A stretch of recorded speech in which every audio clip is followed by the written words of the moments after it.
காரணமா நாம் தமிழர் கட்சி ஒரு போராட்டத்தை முன்னெடுத்திருக்கீங்க. என்ன காரணம்? இதற்கான தீர்வு என்ன நினைக்கிறீங்க? இன்னைக்கு இந்தியா முழுவதும் நீட் தேர்வை கண்டித்து பரவலாக மிகப்பெரிய ஆர்ப்பாட்டங்கள் போராட்டங்கள் நடந்து கொண்டிருக்கிறது. இன்றைக்கி நீட்டு எழுதினால்தான் அரசு மருத்துவர் ஆக முடியுன்ற ஒரு நிலையில் இன்றைக்கி லட்சக்கணக்கான மாணவர்கள் இன்றைக்கி நீட்டுக்காக அதுவும் ஒரு வாழ்க்கை போராட்டமாக போராடி கொண்டு இருக்கிறார்கள். இந்த நீட்டை ஒழிக்க வேண்டும் என்பதற்காக தமிழகம் முழுவதும் எப்போ இவர்கள் காங்கிரஸோடு கொண்டு வந்தார்களோ அன்றையிலிருந்து நாம் தமிழர் கட்சி இதை எதிர்த்து கொண்டிருக்கிறது. நீட்டை ஒழிக்க வேண்டும் என்பது ஏன்னா பெற்றவர்கள் தன் பிள்ளையை மருத்துவர் ஆக்க வேண்டும் என்ற கனவோடு இருக்கிறார்கள்.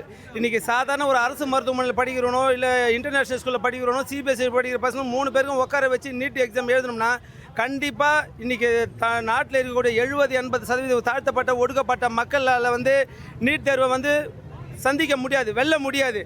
இன்றைக்கி நீட்டுன்ற பேரில் எங்கே பார்த்தாலும் பார்த்தீங்கன்னா இன்றைக்கி டியூஷன் அகாடமி வச்சு அது ஒரு மிகப்பெரிய ஒரு சாராய வியாபாரம் போல் இன்றைக்கி ஆகிப்போச்சு. எங்கே பார்த்தாலும் தெருவுக்கு நீட் அகாடமி ஒரு வருஷத்துக்கு 1 லட்சம் 2 லட்சம். ஏற்கனவே ஒரு கல்வி படிக்கணும்னா ஒரு டிகிரி படிக்கணும்னா 3 வருஷம் படிக்க வேண்டியது. இன்றைக்கி நீட்டை படித்து பாஸ் பண்ணணும்னா 2 வருஷம் 3 வருஷம் 4 வருஷம் ஆகுது. இது தேவையே இல்லை. நம்மளுக்கு மூத்தவர்கள்லாம் நீட்டு படித்து மருத்துவர் ஆனதாக கிடையாது. இந்த நீட்டு என்பதே தனியார் நிறுவனங்கள் தங்களை ஒரு பெரும் முதலாளிகளாக மாற்றிக்கொள்வதற்காக ஆக்கிக் கொள்வதற்காக இவர்கள் என்ன செய்து கொண்டிருக்கிறார்கள் நீட்டை கொண்டுன்னு வருகிறார்கள். இந்த நீட்டு யாருக்கானது? உண்மையாலுமே உழைக்கும் மக்களுக்கானது கிடையாது. உழைக்கும் மக்களுக்கானது அல்ல, முதலாளிகளுக்கானது. இந்த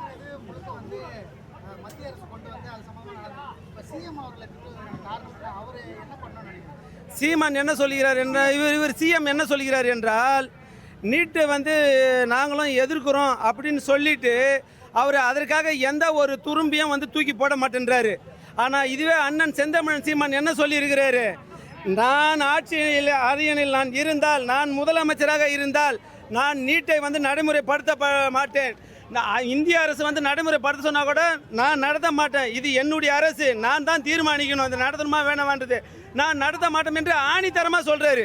இந்திய அரசை கண்டித்து சொல்கிறாரு, மோடியை சொல்கிறாரு, ராகுல் காந்தி எடுத்து சொல்கிறாரு. நீட்டை நான் கொண்டுக்கின்னு வர மாட்டேன் அப்படின்னு உறுதியாக சொல்கிறாரு. ஆனால் அந்த உறுதியான வார்த்தை இங்கே இருக்கக்கூடிய இன்னைக்கு இருக்கின்ற தமிழக முதலமைச்சர் ஒருத்தன் கூட வாயை திறக்க மாட்டேன்றான். ஒருத்தன் கூட அதை பற்றி பேச மாட்டேன்றான். ஊடகமாக அது வெளியில் கொண்டுக்கின்னு வர மாட்டேங்குது. எப்படி முதலாளிகள் தரகு முதலாளிகள் தரகு முகவர்களாக செயல்படுகிறார்கள், அதே மாதிரி இன்றைக்கி ஊடகமாக என்ன பண்ணுது? நியாயமாக இருக்க மாட்டேங்குது. அடிப்படை ஒடுக்கப்பட்ட தாழ்த்தப்பட்ட மக்களுக்கு வெளியே கொண்டுக்கின்னு வர மாட்டேங்குது. இதுவும் ஒரு தரகர்களாக மாறி முதலமைச்சர் என்ன சொல்கிறாரு, மோடி என்ன சொல்கிறாரு, காங்கிரஸ் என்ன சொல்லுது, அதை தான் சொல்கிறாங்களே கண்டி உழைக்கும் மக்களுடைய சிந்தனை என்ன, இது நமக்கு தேவையா இல்லை என போராடக்கூடிய மாணவர்களுடைய பிரச்சனையை எதிரொலிக்க மாட்டேங்குது ஊடகங்கள். இன்னைக்கு இந்தியாவில் 4 தூண்களில் ஒரு தூண் ஊடகம், பத்திரிகை தூண். ஆனால் பத்திரிகை ஊடகமே ஜனநாயகமாக இருக்க மாட்டேங்குது. இதுதான் மிகப்பெரிய எங்களுக்கு ஒரு வழியாக இருக்குது.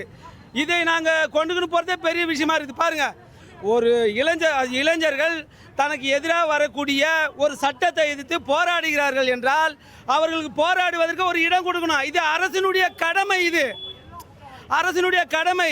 ஆனால் அந்த போராட்டத்தை ஒடுக்குவதற்கு தங்களுக்குள்ளே இருக்கக்கூடிய குண்டர்களை மாணவர்கள் மத்தியில் இருக்கக்கூடிய போராட்டத்தில் ஏவி அது ஒரு தீவிரவாதமாக பயங்கரவாதமாக மாற்றுகிறது ஆளுகின்ற இந்திய அரசு.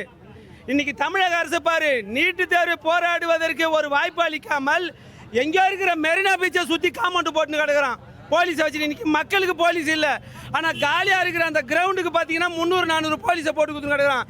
எந்த நேரத்தில் என்ன நடந்து தெரியல. பெண்கள் குழந்தைங்களுக்கு எந்த ஒரு பாதுகாப்புமே கிடையாது. ஆனால் காவல்துறை என்ன பண்ணுது? சாதாரண பீச்சுக்கு போய் காவல் காத்து கிடக்குது. இப்படி தான் இன்றைக்கி தமிழக அரசு இருக்குது. தமிழக அரசு மக்களுக்காக காவல் நிற்கல. அவன் தமிழ்நாடு முழுக்க எங்கெல்லாம் திரையரங்களை படம் வெளியிட்டு இருக்கிறானோ அந்த திரையரங்கு முழுக்க காவல்துறை நிப்பாட்டி வச்சுக்குது. அப்போது இந்த மக்களுக்கான அரசாக தமிழக அரசு கிடையாது. மக்களுடைய குரலையும் தமிழக அரசு எதிரொலிக்கிறது கிடையாது. நீட்டு வேணுமா வேணாவான்றதுக்கு அதுக்கு ஒரு பதில் சொல்லணும். ஊடகங்களை சந்திக்கணும். இதை நாங்கள் எதிர்க்கிறோம். தமிழக மக்களை எதிர்க்கிறார்கள். ஆகியால் நாங்கள் கொண்டு வர மாட்டோம் அப்படி சொல்லக்கூடிய அந்த திராணி, அந்த நெஞ்சுறுதி தமிழக அரசு குறிப்பாக ஜோசப் விஜய்க்கு கிடையாது, இருக்காது. இவருக்கும் இருக்காது, இதுக்கு முன்னாடி ஆண்ட ஸ்டாலினுக்கும் இருக்காது, இதுக்கு முன்னாண்ட எடப்பாடிக்கும் இருக்காது. ஏன்னா இவங்க அடித்த கோடிக்கணக்கான லட்சக்கணக்கான பதுக்கல்களுக்கு மத்திய அரசினுடைய சப்போர்ட் தேவை. இன்னைக்கு இருக்கக்கூடிய அரசுக்கு கூட கணக்கில் வராத பணத்தை, வெள்ளை பணத்தை, கருப்பு பணத்தை பாதுகாக்கிறதுக்கு இந்த மத்திய அரசு தேவை.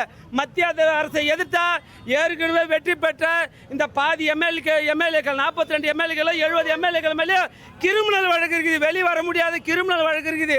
எங்கே குரல் கொடுத்தா மத்திய அரசு வந்து இவங்களை பிடிச்சி உள்ள தூக்கி போட்டு போடுறதுக்கோசம் கமுக்கமாக 2வது நபர் 3வது நபர் வச்சு நாங்கள் நீட்டு விலக்கு. நீ என்ன நீட்டு விலக்கு எதிர்க்கிற? நீ என்ன எதிர்க்கிற? நானும் நீயும் ஒண்டா? நான் வந்து வெளியில் இருக்கிறேன் பொதுமக்கள். நான் போராடுறது ஒரு நியாயம். ஆனால் நீ வந்து அரசாங்கத்தை கையில் வச்சுருக்கிற, சட்டத்தை கையில் வச்சுருக்கிற, நீயும் வந்து எதிர்க்கிறன்னா என்ன அர்த்தம்? அப்போ உனக்கு எனக்கு என்ன இருக்குது? இப்படி தான் இந்த அரசினுடைய நிலைமை. இந்த அரசெல்லாம் தூக்கி எறிஞ்சு விட்டு உண்மையாலுமே இந்த ஜனநாயகத்துக்கும் இந்த மக்களுக்கும் இந்த மண்ணுக்குமான ஒரு அரசு என்னைக்கு அமைதோ அன்னைக்கு தான் மக்களுடைய போராட்டங்கள்லாம் இல்லாத ஒரு அரசு அமைக்க முடியும். அப்படி என்றால் அண்ணன் செந்தமிழன் சீமான் தலைமையில் நாம் தமிழர் கட்சி ஆட்சி என்று அமைக்கப்படுகிறதோ அன்னைக்கு தான் இந்த நாடு வளம் பெறும், மக்கள் எல்லாம் சுகம் பெறுவார் என கூறிக்கொண்டு வாய்ப்பளித்ததுக்கு நன்றி கூறி அமைக்கிறேன். வணக்கம்.